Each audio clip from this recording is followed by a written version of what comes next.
देखो यार, हम लोग अब पढ़ेंगे आईपी एड्रेसेस के बारे में, ठीक है। आईपी एड्रेसेस के बारे में पढ़ने से पहले हमें नंबर सिस्टम जानना ज़रूरी है, क्योंकि जो हमारे दो मशीन के बीच में कम्युनिकेशन होता है वो बाइनरी नंबर से होता है, ठीक है। कंप्यूटर हमेशा बाइनरी में ही डील करते हैं, तो हमें आईपी एड्रेसिंग समझने के लिए सबसे पहले बाइनरी नंबर समझना पड़ेगा कि कितने टाइप के नंबर्स होते हैं, कंप्यूटर नंबर कितने टाइप के होते हैं। तो सिंपली अगर कंप्यूटर नंबर सिस्टम की बात करो, अगर आप इसके डेफिनेशन की बात करो, तो आपको बस इतना ही पता होना चाहिए कि जब भी दो डिवाइसेस के बीच में कम्युनिकेशन होता है, तो वो जो पैकेट सेंड करता है फिजिकल लेयर से, वो किस में जाता है, बिट्स में जाता है। लेकिन फिजिकल लेयर पे वो क्या होता है, बाइनरी लैंग्वेजेस को समझता है कंप्यूटर। तो कंप्यूटर बाइनरी लैंग्वेज में समझ के वो फिजिकल मीडिया पे बिट्स में ट्रांसमिट कर देता है। अब कुछ इसके टाइप्स के बारे में बात करोगे तो यहाँ पे मैंने कुछ पिक्चर की मदद से लिखा है। बाइनरी नंबर सिस्टम, ठीक है, डेसिमल नंबर सिस्टम, और ऑक्टल नंबर सिस्टम, और हेक्साडेसिमल नंबर सिस्टम, ठीक है। ये कुछ नंबर सिस्टम के टाइप हैं। सबसे पहले हम बात करेंगे बाइनरी नंबर सिस्टम के बारे में। तो बाइनरी में क्या होता है कि सिर्फ दो ही डिजिट होते हैं, या तो 0 होगा या तो 1 होगा, ठीक है। अगर 0 है तो वो क्या है, ऑफ बीट है, अगर 1 है तो वो ऑन बीट है, ठीक है। और इसका जो बेस होता है वो 2 होता है। बेस से आप क्या समझ रहे हो, लेट्स सपोज अगर मैं बेस आपको बताना चाहूँ तो यहाँ पे मैं, एक मिनट,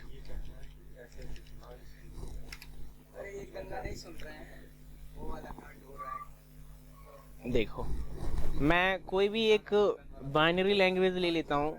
बाइनरी लैंग्वेज ऐसे ही होती है, कुछ ऐसे ही होती है ना, ठीक।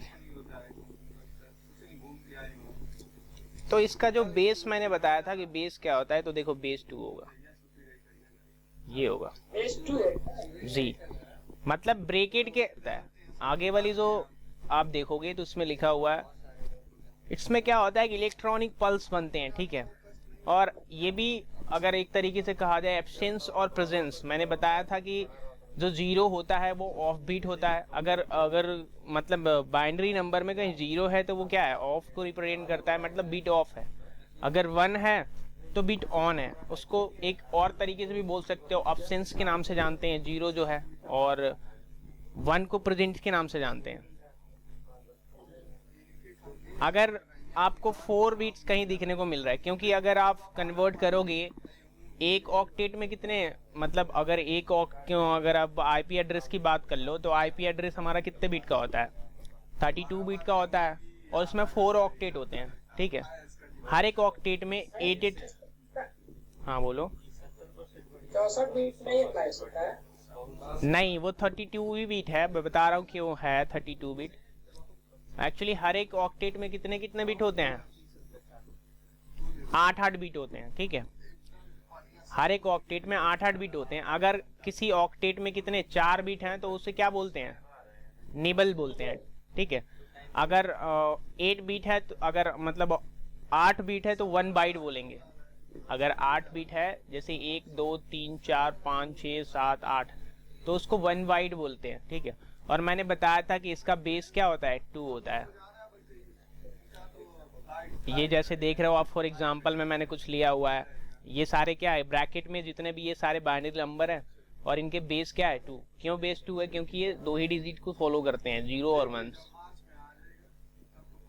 बाकी यहाँ पे कुछ मैंने पिक्चर्स की मदद से दिखाना चाहा है। इसमें देखो 1 बाइट इक्वल टू कितना होता है, 8 बीट। ये पूरी की पूरी एक ऑक्टेट में कितने बीट होती हैं, 8 बीट, तो उसको 1 बाइट से रिप्रेजेंट करते हैं, ठीक है। यहाँ पे आवाज आ रही है सबको, ओके।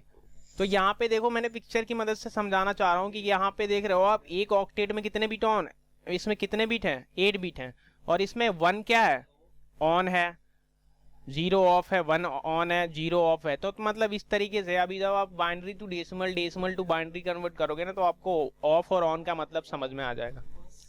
और यहाँ पे लिखा है 1 बाइट इक्वल टू कितना होता है, 8 बीट। 1 KB भी sorry 1 kilobyte equal to कितना होता है, 1024 बाइट्स। आप देखे होगे कहीं भी आपको अगर 1 MBPS की स्पीड आ रही है तो उसमें कितना होता है, 1024 kbps होती है ना। हाँ तो ये सारे हैं, 1 मेगाबाइट में इतना किलोबाइट होता है, 1 गीगाबाइट में इतना होता है, 1 टे। तब बात करते हैं ना ऑक्टल नंबर की। ऑक्टल नंबर में कितने, कुल कितने नंबर होते हैं? ऑक्टल नंबर में कुल 8 नंबर होते हैं, ठीक है। 0 1 2 3 4 5 6 7। और इसका बेस क्या होता है? 8 होता है, क्योंकि इसमें 8 नंबर होते हैं ना, तो इसका बेस 8 ही होता है। और ये ऑक्टल जो है 3 बिट से रिप्रेजेंट करता है, ठीक है। आप देख रहे हो यहाँ पे नंबर में मैंने लिखा हुआ है ये 101, ये 3 बिट्स का है।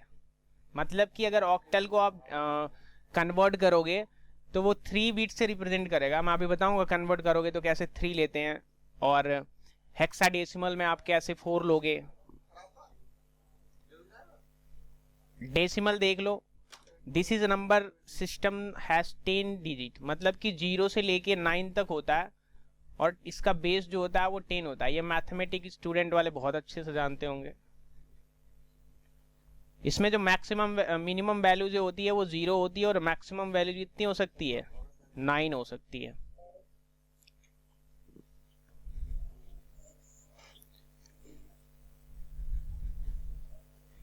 हेक्साडेसिमल की बात कर लेते हैं। This is the number, 16 bit का ये नंबर होता है। अगर इसकी रेंज की बात करो आप तो 0 से स्टार्ट होता है और 9 तक। फिर अगर आप अल्फा न्यूमेरिकल वैल्यू देखोगे तो ए से लेके एफ तक, और जो ये ए है वो रिप्रेजेंट करता है कितना? 10। बी कितना रिप्रेजेंट करता है? 11। हाँ हेलो। हाँ, ए जो है 10 और बी जो है 11 और सी जो है 12। हाँ इसी तरह कंटिन्यू एफ तक बनेगा। हाँ गुड। यहाँ देख लो 10 to 15 लिखा है ना मैंने।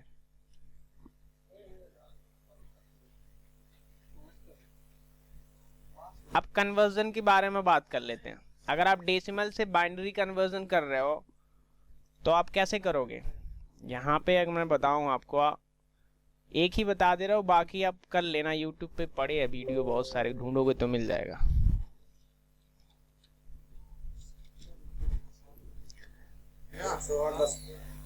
कि इसका बेस क्या होता है? 2 ही होता है ना, 0 और 1 2 ही नंबर होते हैं। तो मैंने बताया था बेस क्या होता है? 2 ही होता है। तो 2 से मल्टीप्लाई करेगा इसको, तो सॉरी 2 से डिवाइड करेगा। 2 से डिवाइड करेगा तो कितना होगा? 217 को कितना होगा? 108 बचेगा, कितना? 1 लिख लेगा, रिमाइंडर बचेगा 1, ठीक है। अब 2 से 108 को मल्टीप्लाई करेगा तो कितना? 64, रिमाइंडर 0। ऐसे करते करते ये आ जाएगा। काउंट क्या करेगा? यहाँ से लिखेगा बिट को, ये यहाँ से लिखा जाता है बिट को, 0 1 1 0 1 1 और फिर 1 0 1 1। तो यहाँ पे लिखा है 1 1 0 1 1 0 0 1। अब इसको इसमें कन्वर्ट करोगे ना तो कितना होगा? देखते हैं, कॉपी और ये लो, ये देख रहे हो, ये 64, यानी ये 1 है तो ये 28 128 और 64 को ले लेंगे, ठीक है। और ये 0 है, 32 को छोड़ देंगे, फिर 16 उठाएंगे, फिर किसको उठाएंगे? 8 को। फिर ये जो दोनों अंक है 4 और 2 को छोड़ देंगे, फिर 1 को उठाएंगे। तो कितना हो गया? समझ में आया? कोई भी अंक और ले लो, मान लो मैंने ले लिया, तो ऐसे इसको निकाल सकते हो। बाकी पीडीएफ मैं दे दूंगा, तुम्हें खुद पढ़ लेना, क्योंकि इसमें बहुत टाइम लगेगा। आईपी एड्रेस बेसिकली होता क्या है, बताओगे कुछ? इंटरनेट प्रोटोकॉल वर्क क्या करता है कि देखो, जब दो डिवाइस के बीच में कम्युनिकेशन कराना होता है तो एक लॉजिकल एड्रेस की ज़रूरत पड़ती है, और लॉजिकल एड्रेस 32 बिट का होता है, ठीक है। मैंने बताया था कि हर एक लैंड कार्ड पे 2 टाइप के एड्रेस होते हैं, एक फिजिकल होता है और एक लॉजिकल होता है। लॉजिकल 32 बिट का होता है जिसे हम चेंज कर सकते हैं, और जो 48 बिट का होता है वो मैक एड्रेस होता है, उसे हम चेंज नहीं कर सकते। अगर आपको इंटरनेट से कम्युनिकेशन करना है तो आपको किसकी ज़रूरत पड़ेगी, एक आईपी की ज़रूरत पड़ेगी। ठीक है, आप चीज़ों को सर्च करते हो, आप मोबाइल में नेट चलाते हो, वो सब आईपी से होके रिक्वेस्ट जाती है आपकी, क्योंकि हर एक डिवाइस का एक अपना आईपी एड्रेस होता है। ठीक है, अगर आप इंटरनेट से कोई भी चीज़ सर्च कर रहे हो, इंटरनेट से कम्युनिकेट करना चाहते हो, तो आपको एक आईपी की ज़रूरत पड़ेगी। ठीक है, और वो आईपी होती है कितने बिट की, 32 बिट की। यहाँ पे लिखा है कि when connected to the internet the IP address allow to computer send or receive a data। मतलब कि आप एक आईपी एड्रेस की मदद से क्या करते हो, आप डेटा को सेंड करते हो, रिसीव करते हो। ठीक है, और आईपी जो प्रोटोकॉल है वो किस लेयर पे काम करता है, मैंने बताया था ना पिछली वीडियो में, वो नेटवर्क लेयर पे वर्क करता है। और नेटवर्क लेयर की डिवाइसेस कौन सी होती हैं, राउटर होती हैं। राउटर पे हम लोग क्या करते हैं, राउटिंग परफॉर्म करते हैं। और राउटिंग किसके बिहाफ पे परफॉर्म करते हैं, इन्हीं एड्रेसेस के बिहाफ पे करते हैं, लॉजिकल एड्रेसेस के बिहाफ पे करते हैं, आईपी एड्रेसेस के बिहाफ पे करते हैं। और अगर इनके टाइप्स की बात करोगे ना, आईपी एड्रेस के टाइप की बात करोगे, तो ये जनरली आपको 4 टाइप को मिलेंगे देखने को। ठीक है, कहीं कहीं आपको दो भी मिलेंगे, एक प्राइवेट और एक पब्लिक, लेकिन मैं आपको private, public, static and dynamic भी बताऊंगा। ठीक है, सबसे पहले बात कर लेता हूँ कि प्राइवेट क्या होता है, सॉरी पब्लिक ही बता देता हूँ। पब्लिक क्या होता है, देखो एक प्राइवेट आईपी एड्रेस होता है और एक पब्लिक आईपी एड्रेस होता है। प्राइवेट और पब्लिक में क्या डिफरेंस है, जो पब्लिक आईपी एड्रेस होता है ना, वो इंटरनेट मतलब आईएसपीज के पास होता है। अगर आपको लेट्स सपोज अगर आप अपने कंपनी में अगर इंटरनेट इस्टेब्लिश करवाना चाहते हो, ठीक है, किसी भी ऑर्गेनाइजेशन में क्या होता है कि सबसे पहले अगर इंटरनेट इस्टेब्लिश होता है तो उन्हें एक पब्लिक आईपी परचेज करनी पड़ती है आईएसपी से। और प्राइवेट क्या होता है कि आप लैन लोकल एरिया नेटवर्क में ये आईपी दे सकते हो, ये मतलब ये प्रीपेड नहीं होता है। ठीक है, ये फ्री ऑफ कॉस्ट होता है। और जो पब्लिक आईपी एड्रेस होता है ना, वो आपको पे करना पड़ता है विद द आईएसपी से। अगर आईएसपी से आपको कोई भी लीज लाइन लेनी है तो वहां पे एक पब्लिक आईपी एड्रेस परचेज करना पड़ेगा। ठीक है, तो यहाँ पे पब्लिक आईपी का काम होता है। पब्लिक आईपी का काम जनरली आपको आईएसपीज वगैरह में देखने को मिलेंगे। और जो प्राइवेट आईपी एड्रेस होता है वो हम लैन में कॉन्फ़िगर करते हैं। जब भी आप हमारे नेटवर्क में जब लैन से कॉन्फ़िगर करते हो आप, तो जो आपका डेटा जाता है वो तो जो आपके नेटवर्क में होता है, जो लैन में होता है, वो आपका कौन सा आईपी एड्रेस है, वो प्राइवेट है। लेकिन जैसे ही आपका इंटरनेट से कम्युनिकेट करता है वो पब्लिक आईपी में कन्वर्ट हो जाता है। अगर मैं आपको अभी दिखाऊं मेरी प्राइवेट आईपी एड्रेस, तो मैं अभी आपको दिखा देता हूं।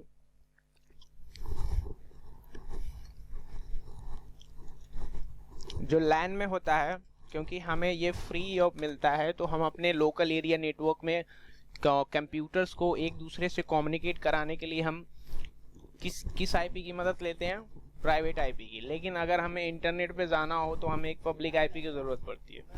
मैं अपनी मशीन की आईपी दिखा रहा हूँ, ये प्राइवेट आईपी एड्रेस है, लेकिन अभी मैं अपनी पब्लिक आईपी भी दिखाऊंगा। जैसे ही मैं गूगल को या फिर किसी भी चीज़ को अगर सर्च करता हूँ, गूगल को करता हूँ, फेसबुक को करता हूँ, तो वो क्या होगा, मेरी पब्लिक आईपी जो है, सॉरी जो मेरी प्राइवेट आईपी है, वो पब्लिक में कन्वर्ट होके रिक्वेस्ट जाएगा। और जो रिक्वेस्ट जाएगा वो पब्लिक आईपी एड्रेस से जाएगा, ना कि प्राइवेट आईपी एड्रेस से जाएगा। लेट्स सपोज ये अगर मान लो मैंने ब्रॉडबैंड लगाया और यहाँ पे क्या है, मेरे पास बहुत सारे पीसीज हैं। ठीक है, मैंने उन पीसीज को अपने इस राउटर में कनेक्ट कर दिया है और मैं उन्हें कम्युनिकेट करना चाहता हूं, तो वो जो डिवाइस आपस में कम्युनिकेट करेंगी ना, वो लॉजिकल एड्रेस पे करेंगी। बट अगर वही कंप्यूटर्स अगर इंटरनेट को कम्युनिकेट करना चाहती हैं तो फिर उनको किस आईपी की ज़रूरत पड़ेगी, प्राइवेट आईपी की। तो मैं दिखाऊंगा आपको आईपी कॉन्फ़िग करके। तो यहाँ पे आप देख रहे हो मेरे मशीन की आईपी कितनी है, 192.168.0.104 है।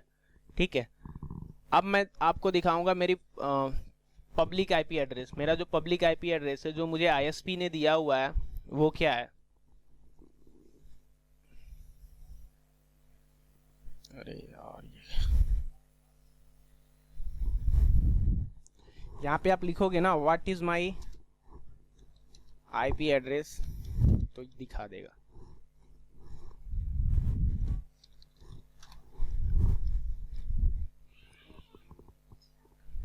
What is my IP address,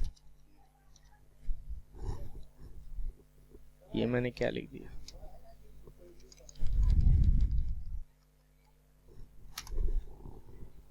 ये रहा मेरा, ये देख रहे हो आप, ये मेरा पब्लिक आईपी है, ठीक है। इसी से मेरी रिक्वेस्ट जारी होगी, जब भी मैं कोई रिक्वेस्ट दे रहा हूं तो इसी से होके जाएगी ये। अब आई बात समझ में आपको? जो पब्लिक आईपी एड्रेस होते हैं वो सिर्फ आईएसपीज के पास होता है, और जो ये प्राइवेट आईपी एड्रेस होता है ना, ये क्या होता है, राउटेबल नहीं होते हैं। राउटेबल का मतलब ये आप लोकली लैन यूजर में कनेक्ट कर सकते हो, लैन में कॉन्फ़िगर कर सकते हो। अगर आपको इंटरनेट तक आपको इसी आईपी से जाना है तो आप नहीं जा सकते। उसके लिए क्या करना पड़ेगा, आपको प्राइवेट आईपी लेनी पड़ेगी, एक लीज लाइन, मतलब एक परचेस करना पड़ेगा आईपी, क्योंकि ये पेएबल होते हैं, मतलब इन पब्लिक आईपीओ को पे करना पड़ता है। मैं आगे बताऊंगा कि कौन से आईपी पब्लिक होते हैं और कौन से आईपी प्राइवेट होते हैं, उनका रेंज होता है। आईपी वर्जन 4 में क्लास डिफाइन होता है ABCD, तो उनमें कुछ आईपी जो होती हैं वो प्राइवेट के लिए होती हैं, और कुछ आईपी जो होती हैं पब्लिक के लिए रिजर्व कर दी जाती हैं।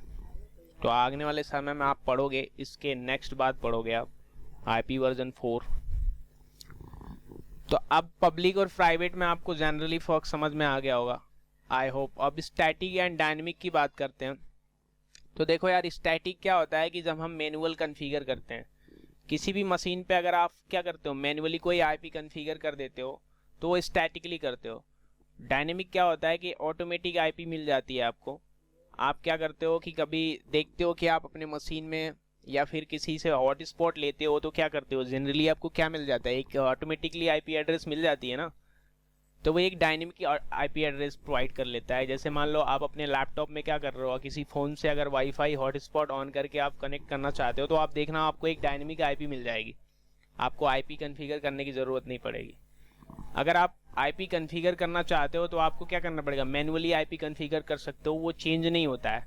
लेकिन डायनेमिक के केस में क्या होता है, वो चेंज हो जाता है। जैसे राउटर के केस में बात कर लो, तो हम राउटर पे क्या करते हैं, एक DHCP प्रोटोकॉल होता है जिसे हम इनेबल करते हैं, और वो क्या करता है, हमें हमारे लैन ऑर्गेनाइजेशन में, हमारे जो लैन नेटवर्क में, वो क्या करता है, एक ऑटोमेटिकली आईपी एड्रेस प्रोवाइड करा देता है।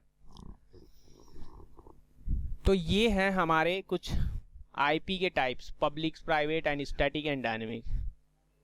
ठीक है, समझ में आया? ओके, अब बात करते हैं वर्जन के बारे में। देखो यार, आईपी के ना 2 वर्जन है, एक आईपी वर्जन 4 है और एक आईपी वर्जन 6 है।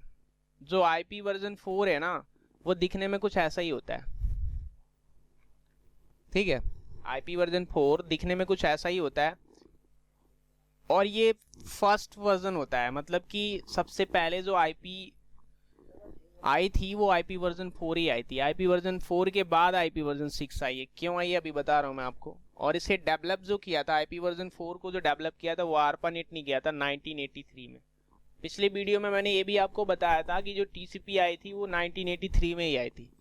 तो जब TCP आई थी तभी आईपी आया था। क्यों? क्योंकि जब चीज़ें इंटरनेट पे जाएंगी तो आईपी और जो पैकेट आपका जा रहा है वो TCP बेस्ड जाता था, ठीक है, TCP कनेक्शन इस्टेब्लिश होता था। इसलिए इन चीज़ों को कहीं ना कहीं एक साथ ही लाना पड़ा, और ये भी चीज़ सही भी है, क्योंकि इसी को हम फैक्ट मानते हैं, और आज के डेट में हम इन्हीं दोनों के बिहाफ पे कम्युनिकेशन करते हैं ओवर इंटरनेट से, ठीक है।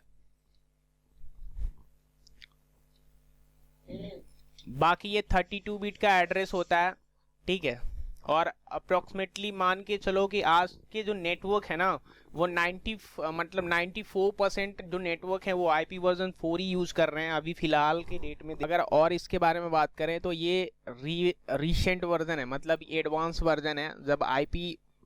जब वेस्टेज होने लगे, मतलब कि जब आईपी वर्जन 4 देख रहे हो आप 1983 में आया था और आज की डेट में कितना हो रहा है, तो ये 1904 में ही डेवलप हो गया था। उसके बीच में जो गैप था उसमें मल्टीपल यूज़र, मतलब एट द सेम टाइम अगर आप दे लो डेली बेसिस पे इंटरनेट की यूजेज हो रही थी, तो हर एक डिवाइस को एक अपना एक आईपी एड्रेस चाहिए होता था, ठीक है। तो आईपी एड्रेस की वेस्टिंग बहुत ज़्यादा होती थी, इसलिए आईपी वर्जन 4 एक तरीके से ऐसा लगा था कि अब इंटरनेट रुक जाएगा और नहीं चलेगा, क्योंकि हर एक डिवाइस को एक अपना आईपी एड्रेस चाहिए होता और वो इंटरनेट से कम्युनिकेट करना चाहता था। तो आईपी एड्रेस जो था आईपी वर्जन 4 वो 32 बीट का ही था। अगर आप 32 बीट की बात करो तो इसमें आप कैलकुलेट करोगे 2 × 32, तो जो नंबर निकल के आएगा वही आपका पूरा रेंज होता था, ठीक है। तो इसमें बहुत सारे यूजर्स नहीं कनेक्ट हो पाते थे, इसलिए आईपी वर्जन 6 लाया गया। इसमें ये 128 बिट का होता है। आई थिंक ये बहुत इनफ है, अभी तो ख़त्म होने वाला नहीं है, बिलियंस में काउंट होता है इसका, मतलब कि बहुत सारे यूजर्स कनेक्ट हो सकते हैं, इंटरनेट से कम्युनिकेशन कर सकते हैं, कोई दिक्कत नहीं है। और इसे डेवलप जो किया था वो IETF ने किया था, यानी कि इंटरनेट इंजीनियरिंग टास्क फोर्स 1994 में, ठीक है। जैसे कि मैंने बताया ये 128 बिट का होता है। अगर आप इसे कैलकुलेट करना चाहोगे ना तो 3.4 × 1038 करोगे तो जितना वैल्यू निकल के आएगा उतने यूजर्स इससे क्या हो सकते हैं, कनेक्ट हो सकते हैं। और ये हेक्साडेसिमल भी होता है, ठीक है। IP version 6 address represent by 8 group of 4 hexadecimal digit with group is supported column, मतलब डबल कॉलम ये क्या होता है, सेपरेट करते हैं।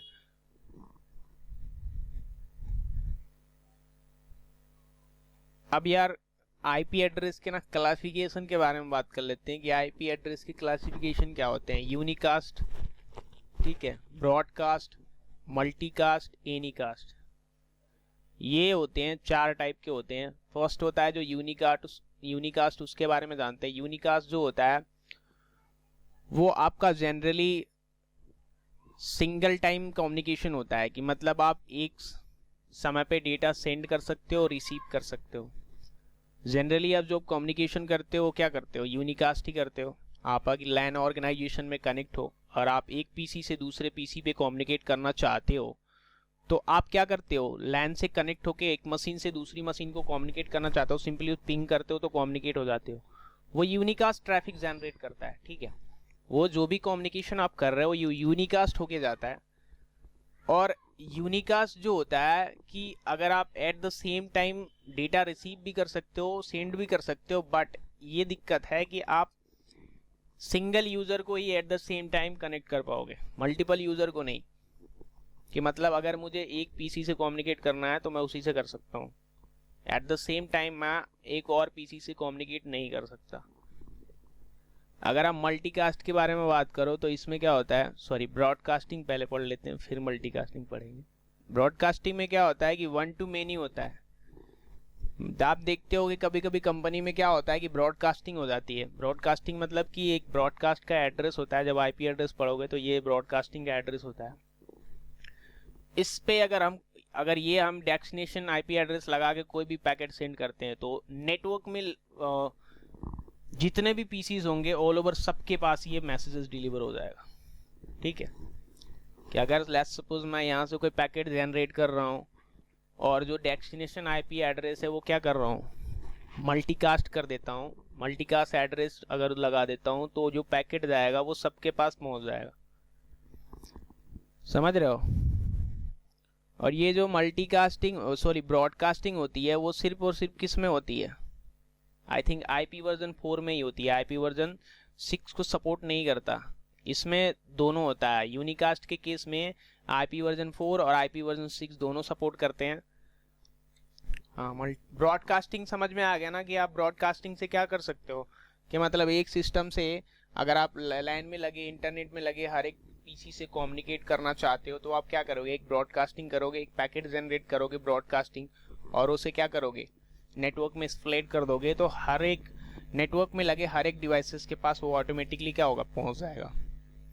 मल्टीकास्टिंग क्या होता है, multicasting one two many communication होता है, बट इसमें प्रॉब्लम ये है कि आप क्या करते हो कि आप सिंपली जब भी कोई नेटवर्क में डिफाइन, जब भी कोई इंटरफेस पे आईपीज देते हो ना, तो वो इंटरफेस क्या करता है, एक मल्टीकास्ट ग्रुप को ज्वाइन कर लेता है और वो ये बताता है कि अगर मान लो मुझे पैकेट भेजना है पूरे नेटवर्क में, मैं चाहता हूँ कि मेरे नेटवर्क में बहुत सारे डिपार्टमेंट हैं और मैं चाहता हूँ कि कुछ ही डिपार्टमेंट में वो डेटा पहुँचे और कुछ डिपार्टमेंट में नहीं पहुँचे। तो जिन डिपार्टमेंट में मुझे वो डेटा नहीं देना है, मैं क्या करूँगा, उन नेटवर्क को मल्टीकास्ट ग्रुप से हटा दूंगा और जो नेटवर्क मल्टीकास्ट ग्रुप को ज्वाइन किए होंगे उनके पास वो डेटा पहुँच जाएगा। समझ में आया आप लोगों को? जैसे कहने का मतलब ये है कि जब भी हम किसी इंटरफेस पे आईपी एड्रेस असाइन करते हैं, वो एक मल्टीकास्ट ग्रुप को ज्वाइन कर लेता है। जैसे ही आप किसी भी प्रोटोकॉल्स को रन करते हो, मैं आगे बताऊंगा आपको कि अगर आप RIP या फिर EIGRP आप OSPF आप इनेबल करते हो, तो हर एक प्रोटोकॉल का एक मल्टीकास्ट एड्रेस होता है, ठीक है। जब भी हम किसी भी राउटर पे, किसी भी इंटरफेस पे, किसी भी प्रोटोकॉल को इनेबल करते हैं, वो तुरंत क्या करता है, एक मल्टीकास्ट ग्रुप को ज्वाइन करता है। तो अगर मुझे मल्टीकास्टिंग करनी है तो वो जिस मुझे पीसी पे सेंड करना है वो क्या होगा, मल्टीकास्ट ग्रुप को ज्वाइन होना चाहिए। अगर नहीं होगा तो क्या होगा, पैकेट नहीं जाएगा। तो सिंपली अगर जिसे मुझे नहीं देना है तो मैं क्या कर सकता हूँ, उसे मल्टीकास्ट से हटा सकता हूँ, मल्टीकास्ट ग्रुप से हटा सकता हूँ। आई बात समझ में? हेलो, समझ में आ रही है सबको? हाँ सर। ठीक है यार, चलो।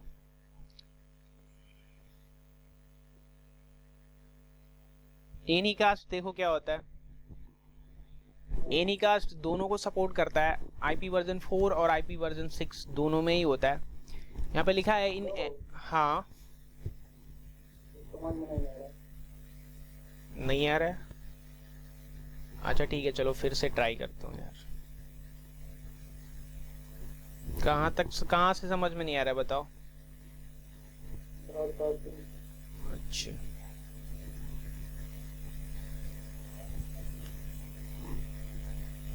चलो यूनिकास्ट देखो देखो देखो, मैं बता रहा हूँ।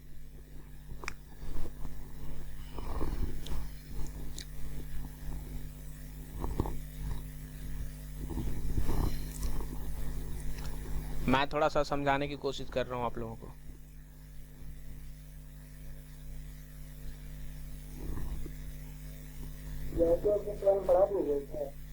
हाँ, नंबर सिस्टम पढ़ लेना यार, मैं अच्छे से पढ़ाया नहीं हूँ क्योंकि मुझे भी बहुत आता नहीं है नंबर सिस्टम। पढ़ लेना क्योंकि कल जो है ना वो IP वर्जन 4 चलेगी पूरा और सबनेटिंग चलेगा। सबनेटिंग, जब सबनेटिंग करेंगे कल हम लोग, IP वर्जन 4 के बारे में जानेंगे, ठीक है। IP वर्जन 4 में क्या रूल्स हैं, उनके क्लास कैसे डिफाइन हुए हैं, कौन कौन से क्लास होते हैं और उन क्लास का रेंज क्या है। उन क्लासेस में कुछ IPs ऐसे होते हैं जो पब्लिकली जो असाइंड होते हैं, कुछ प्राइवेट होते हैं, उन सब के बारे में जानेंगे, ठीक है। तो IP वर्जन 4 अप्रॉक्सीमेटली आधे सेशन में ख़त्म हो जाएगा, उसके बाद हम सबनेटिंग पढ़ेंगे। तो सबनेटिंग थोड़ा बहुत पढ़ लेना। सबनेटिंग तो इतनी जल्दी ख़त्म नहीं होगी क्योंकि सबनेटिंग VLSM सुपरनेटिंग भी पढ़ेंगे, ठीक है। ये सारी चीज़ें हम लोग पढ़ेंगे। इसमें पोर्ट लगा लेता हूँ यार, पोर्ट है ही नहीं राउटर में, यही तो प्रॉब्लम है। जब भी कोई काम करो पोर्ट ये वाले। हाँ,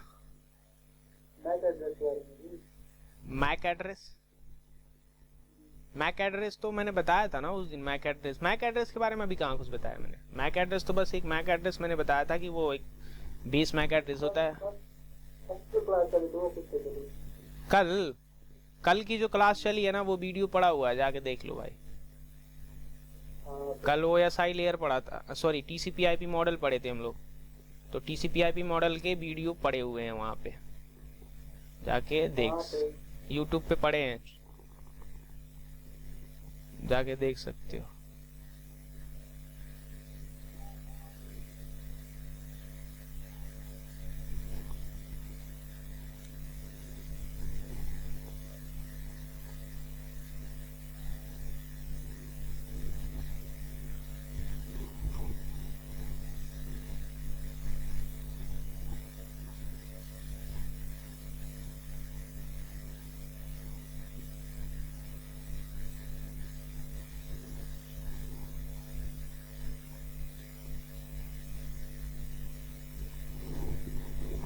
चलो देखो, ये अलग नेटवर्क है, ये मान लो ये अलग नेटवर्क है, ये 10.1.1.1 है, सॉरी 10 है, और ये सपोज करो ये 20 वाला नेटवर्क है, 20.1.10 है। तो इन दोनों के बीच में क्या चलेगा मैं बताऊंगा। अभी सिर्फ इतना ही समझ लो कि ये जो नेटवर्क है अलग अलग नेटवर्क है, ठीक है, एक नेटवर्क नहीं है।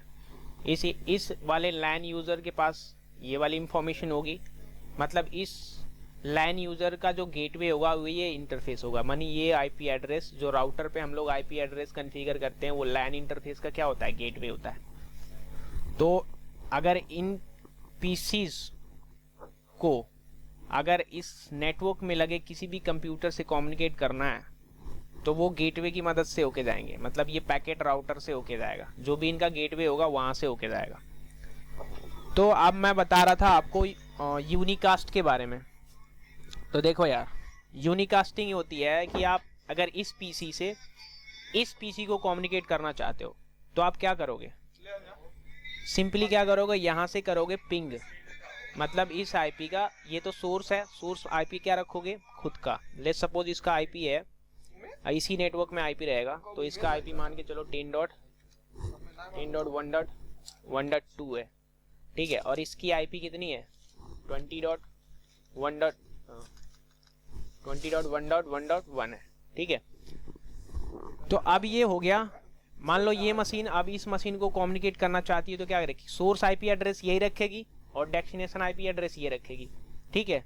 ये पैकेट इनकैप्सुलेशन होगा, मैं बताया था आपको कैसे डीएस्केलेशन होगा। ये क्या करेगा, आईसीएमपी पैकेट जनरेट करेगा, मैं सिंपली पिंग करना चाहता हूँ तो ये क्या करेगा, आईसीएमपी पैकेट जनरेट करेगा, और आईसीएमपी पैकेट जनरेट करके किस लेयर पे हैंड ओवर कर देगा,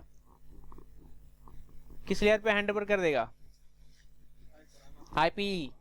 तो आईपी प्रोटोकॉल क्या करेगा, अपना एक हेडर अटैचमेंट करेगा, और वो आईपी हेडर क्या आईपी प्रोटोकॉल क्या करेगा, सोर्स आईपी एड्रेस ये रखेगा, डेस्टिनेशन आईपी एड्रेस ये रखेगा, और वहाँ पे कुछ प्रोटोकॉल्स फील्ड भी इनेबल होती थी, अगर ये प्रोटोकॉल टीसीपी दे रहा है कि यूडीपी दे रहा है, क्योंकि आईसीएमपी के केस में कोई टीसीपी कनेक्शन इस्टेब्लिश नहीं होता, मैंने कल बताया था आईसीएमपी के केस में, क्योंकि यहाँ पे आईसीएमपी पैकेट जनरेट होता है। पिंग के केस में जब भी आप किसी भी डिवाइस को पिंग करोगे तो वहाँ पे कौन सा पैकेट जनरेट होता है, वहाँ पे आईसीएमपी, क्योंकि आईसीएमपी ट्रबल शूटिंग के लिए यूज होती है, ठीक है।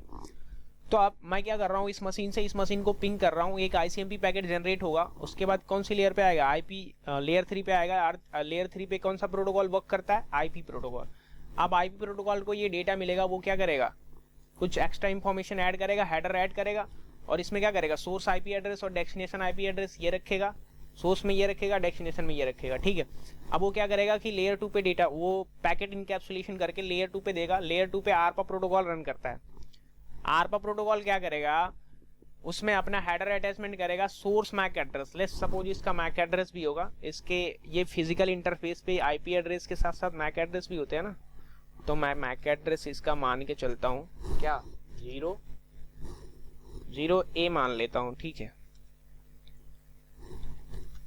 0A, और इसका मैक एड्रेस 0B मान लेता हूँ, 0B, ठीक है। अब ये पैकेट किस लेयर पे आएगा, लेयर 2 पे आएगा, तो वहां पे क्या होगा, मैक एड्रेस ऐड होंगे, सोर्स मैक एड्रेस ये होगा और डेस्टिनेशन मैक एड्रेस ये अटैचमेंट करेगा, ठीक है। उसके बाद क्या करेगा, वो फ्रेम इनकैप्सुलेशन करके फिजिकल लेयर को दे देगा, फिजिकल लेयर क्या करेगा, उसे बीच में कन्वर्ट करके इस फिजिकल मीडिया पे क्या कर देगा, प्लेस कर देगा। तो ये क्या हो रहा है कि मैं अगर इस पीसी से इस पीसी को कम्युनिकेट करना चाहता हूं तो वो यूनिकास्ट ट्रैफिक जनरेट हो रहा है, ठीक है, वो यूनिकास्ट हो रहा है। अब यूनिकास्ट समझ में आया तुम्हें, अगर लेट्स सपोज मुझे इस पीसी जो मैं पैकेट सेंड कर रहा हूं, अगर मैं चाहता हूं कि इसको भी मिले और इसको भी मिले और इस नेटवर्क में लगे सब डिवाइसेस को मिले, तो यूनिकास्ट पैकेट अगर जनरेट हो रहा है तो उस केस में नहीं होगा, उस केस में हमें डेस्टिनेशन आईपी क्या रखना पड़ेगा, ब्रॉडकास्ट, मतलब कि ये रखना पड़ेगा 22 जो मैंने बताया था 255.255.255.255 ये रखना पड़ेगा हमें, ये ब्रॉडकास्टिंग के लिए यूज होता है, समझ रहे हो बात को मयूर। मान लो अगर खाली किसी को भेजना इंटरनेट नेटवर्क में तो उसका आईपी एड्रेस कैसे पड़ेगा, किसका, इसका आईपी एड्रेस कैसे पता चलेगा? किसी को कॉल करना होता है तो क्या करते हो? डायरेक्ट कॉल करते हैं, अच्छा नंबर देते हैं। नंबर होता है तभी तो कॉल करते हो। हाँ, तो सेम यहाँ पे भी ऐसे ही होता है, जब किसी को कम्युनिकेट करना होगा तो उसकी आईपी एड्रेस तुम्हें पता होनी चाहिए। आईपी एड्रेस पता नहीं होगा तो कम्युनिकेट कर पाओगे? या फिर तुम्हें उसका नाम पता होना चाहिए, होस्ट नाम। यहाँ पे डीएनएस वगैरह कॉन्फ़िगर होती हैं। जो डीएनएस क्या करता है, आप गूगल पे सिंपली क्या करते हो, गूगल को करते हो ना, आप तो आईपी तो लिखते नहीं हो। आप आईपी तो नहीं लिखते ना, गूगल को करते हो google.com, गूगल का पेज खुल के आ जाता है। वो क्या होता है, वो डीएनएस चलता है, डोमेन नेम सिस्टम। वो IP to name, name to IP resolve करके देता है। अगर आप गूगल की आईपी, अगर आप गूगल की आईपी आप सिंपल करोगे ना, ब्राउजर में जाके वो भी डालोगे ना, तो भी गूगल का पेज ही खुलेगा। अगर आप सिंपल गूगल लिख रहे हो ना, तो भी गूगल का पेज ही खुलेगा। बात समझ रहे हो आप? तो ये चीजें हैं। ब्रॉडकास्टिंग समझ में आई? अब ब्रॉडकास्टिंग देखो क्या होता है। अगर मान लो यहाँ पे कोई डेटा है, मैं चाहता हूँ कि पूरे नेटवर्क में स्प्लिट कर दूं, मतलब कि इस नेटवर्क में भी फैला दूं और इस नेटवर्क में, तो यहां से मैं क्या करूंगा, एक ब्रॉडकास्टिंग पैकेट जनरेट करूंगा और उसकी डेस्टिनेशन आईपी क्या रखूंगा, ये वाली। हर एक नेटवर्क का एक ब्रॉडकास्ट एड्रेस होता है। मैं पहले बता दे रहा हूं तुम्हें, कल भी बताऊंगा अच्छे से क्या होता है। हर एक नेटवर्क का एक ब्रॉडकास्ट एड्रेस होता है। इसका भी ब्रॉडकास्ट एड्रेस होगा कोई। जब आप सबनेटिंग पढ़ोगे ना तो पता चलेगा कि इसका ब्रॉडकास्ट, हर एक नेटवर्क का एक अपना ब्रॉडकास्ट होता है। उस नेटवर्क में जितने भी कंप्यूटर होंगे, अगर उस ब्रॉडकास्ट एड्रेस से मैं पैकेट स्प्लिट कर रहा हूं, तो नेटवर्क में लगे सारे डिवाइसेस के पास डेटा जाएगा। समझ रहे हो? ब्रॉडकास्टिंग समझ में आ गई। अब क्या बचा था, मल्टीकास्टिंग। लेट्स सपोज मैंने बताया था आपको कि लेयर 3 डिवाइसेस के वर्किंग बिहेवियर के बारे में। वो क्या करते हैं, एक नेटवर्क से दूसरे नेटवर्क में डेटा पहुंचाते हैं। मतलब अगर आपको इस नेटवर्क से इस नेटवर्क में कम्युनिकेट करना है तो राउटर की जरूरत पड़ेगी, ठीक है। और राउटर क्या करता है, बेस्ट पाथ डिसाइड करता है, लेकिन आपको इसके अंदर इसको पाथ बताना पड़ेगा।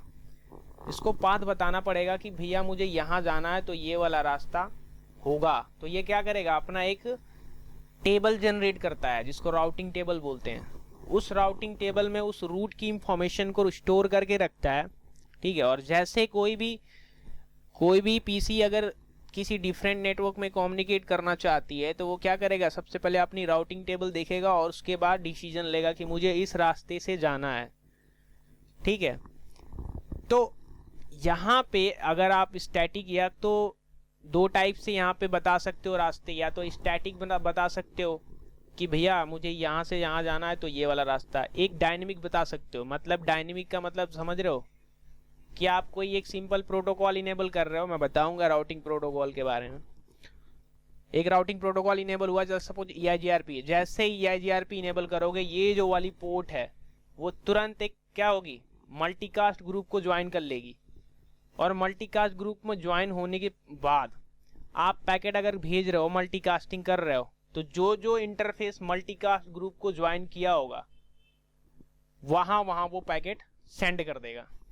समझ रहे हो? अगर आपको ये मतलब आप चाहते हो कि मैं चाहता हूं कि ये जो मैं नेटवर्क स्प्लिट कर रहा हूँ, ये पीसी भी ये मतलब इस ऑर्गेनाइजेशन में बहुत सारे पीसीज हैं और बहुत सारे ब्रांचेज हैं। लेट्स सपोज मान लो यहाँ पे अकाउंट में 2 पीसी हैं, और सेल्स में 2 पीसी हैं, और HR में 2 पीसी हैं। तो मैं चाहता हूँ अकाउंट वाले 2 पीसी में ना पहुंचे, सेल्स और HR वाले में पहुंच जाए। तो अकाउंट वाले जो 2 पीसी हैं उनको मल्टीकास्ट ग्रुप से हटाना पड़ेगा। उन्हें बताना पड़ेगा कि आप मल्टीकास्ट ग्रुप को मतलब मल्टीकास्ट से आप हट जाओ। एक पैकेट डिलीवर कर रहा हूं मैं, जो सबके पास जाएगा वो आपके पास नहीं है, या फिर तुम खुद जाके हटा सकते हो। समझ गए? समझ गए मयूर? ओके। अब बात कर रहे थे यार एनी कास्टिंग के बारे में,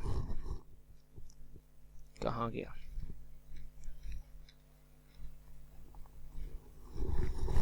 समझ में आ रहा है मयूर? या फिर और भी बहुत सारे लोग हैं यहाँ में, इसमें अनुज भाई हैं, अनुज भाई हैं।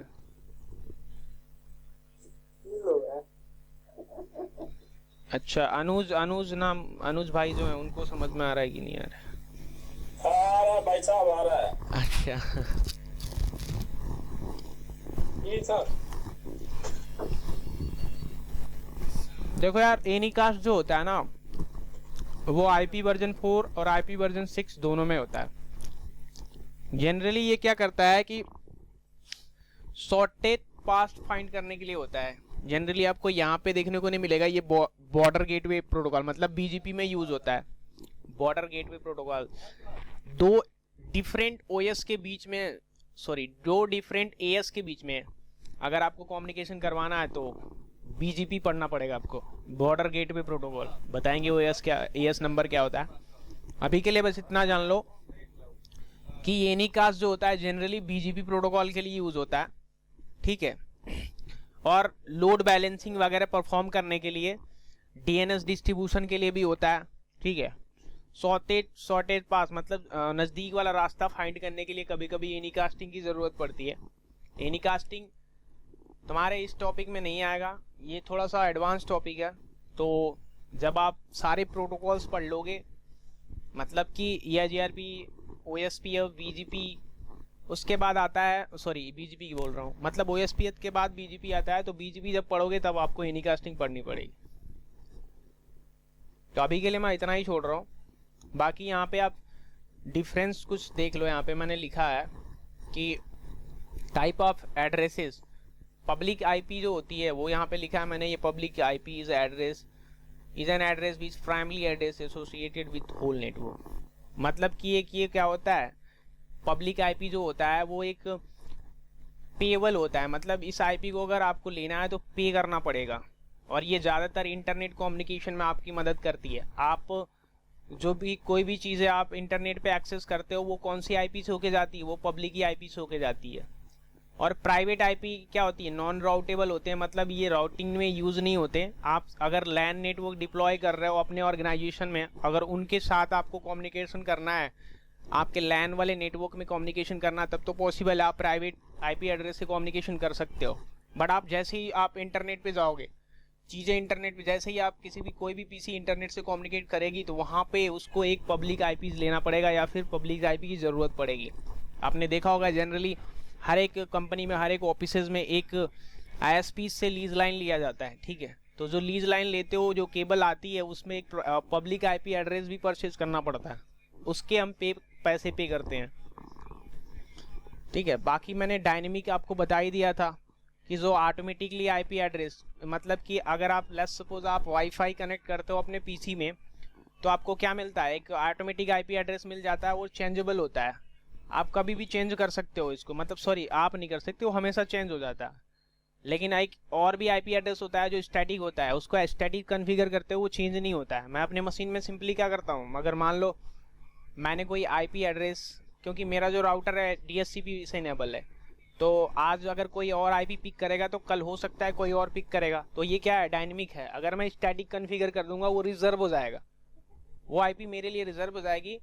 वहाँ पे डोरा प्रोसेस रन होता है, डीएचसीपी के कुछ रूल्स वगैरह होते हैं। मैं आपको अगर डायनेमिक आईपी एड्रेस पढ़ोगे, डीएचसीपी एक प्रोटोकॉल है, उसके बारे में बताऊंगा। वो क्या करता है, एक नेटवर्क में क्या करता है, ऑटोमेटिकली आईपी एड्रेस प्रोवाइड करता है और कुछ लीज लाइन वगैरह लेता है, कुछ टाइमिंग्स वगैरह रखता है। अगर मान लो आज सपोज मुझे एक आईपी मिली है, कल हो सकता है मुझे वो आईपी ना मिले, मुझे रिजर्व करना पड़ता है, वो डोरा प्रोसेस रन होता है, वो मैं बताऊंगा आपको। अभी के लिए इतना समझो कि डायनेमिक आईपी एड्रेस ऑटोमेटिकली मिलता है एक नेटवर्क में और वो चेंजेबल होता है, वो चेंज हो सकता है। लेकिन प्राइवेट आईपी एड्रेस क्या होता है, वो खुद असाइन करते हैं हम, वो चेंज नहीं हो सकता, हम चाहेंगे तभी चेंज हो। समझ में आए पीछे से अभी तक जो मैंने बताया है यार? अगर किसी को समझ में नहीं आ रहा तो ब्रो पूछ लेना। और प्लीज़ अगर आपको ये नंबर सिस्टम भाई समझ में नहीं आया होगा तो प्लीज़ पढ़ लेना आप, क्योंकि मुझे भी बहुत अच्छे तरीके से नहीं आती है, इसलिए मैं आपको बहुत अच्छे तरीके से नहीं बता सकता।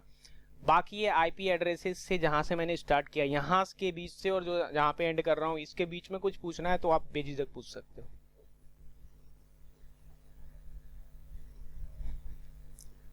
और कल जो मैं पढ़ाऊंगा उसके लिए आपको वेल प्रेपरेशन, मतलब कि आपको नंबर सिस्टम आना चाहिए, ये कंफर्म है। ये नहीं आएगा तो आप नहीं कर पाओगे, सबनेटिंग वगैरह नहीं कर पाओगे, ठीक है।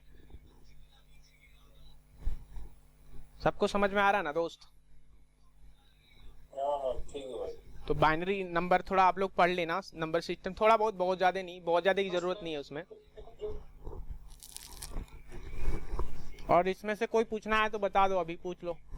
बाकी ये मैं पीपीटी अभी आपको शेयर करता हूँ, मैं तुरंत जाएगा, टेंशन मत लो। इसमें मैंने लिख दिया है कि क्या क्या पढ़ना है आपको। यहाँ पे मैंने लिखा भी है कंप्यूटर नंबर सिस्टम, यहाँ पे आप बहुत ज़्यादा नहीं पढ़ना।